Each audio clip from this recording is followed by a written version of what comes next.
Ever been thrown to the lions at work? Okay, maybe not literally, but there is an ancient story about a guy who actually was. And somehow it's basically your Tuesday at the office. Let me explain. So there's this guy named Daniel. He's a Jewish exile living in Babylon, working for King Darius, and he's really good at his job. Annoyingly good. You know, kind of like that coworker who answers emails at 6 a.m. and still has time to meal prep. Daniel is one of only 3 administrators who oversee all the other government officials. But the king is so impressed with Daniel that he's planning to put him in charge of the whole kingdom, basically about to make him prime minister. Naturally, the other government officials hate this. A Jewish guy about to outrank all of them? But here's the thing, they can't find any dirt on Daniel. No corruption, no scandals, no sketchy deals, nothing. So these jealous officials team up and come up with a plan. They know Daniel prays to God 3 times a day, like clockwork. So they go to the king and say, "Hey, Your Majesty, you're pretty great, right? How about a law that says everyone can only pray to you for the next 30 days? Anyone who doesn't?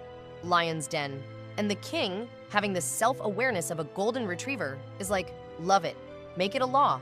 Daniel hears about this law and keeps doing exactly what he's been doing.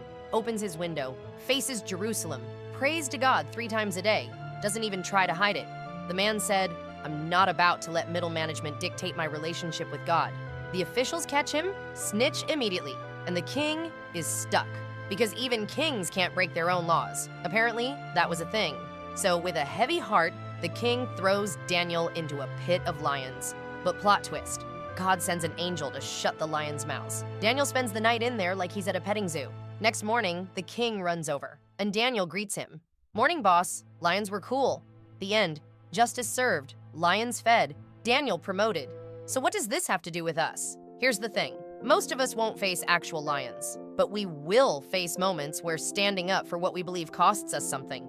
Maybe it's your workplace where everyone cuts corners, but you refuse to lie on that report, even though it might cost you a promotion. Or it's your friend group where everyone's trashing someone behind their back and you speak up, and suddenly you're the problem. Or it's speaking up for your beliefs and values publicly, even when those around you don't agree. The lions today aren't animals. They're consequences, isolation, mockery, missing out, getting labeled as too much or too sensitive. Here's what Daniel teaches us. He didn't pray louder to prove a point. He didn't make a scene. He just kept doing what was right, consistently, even when it was inconvenient. And here's the part that really matters. Daniel wasn't rescued before the lion's den.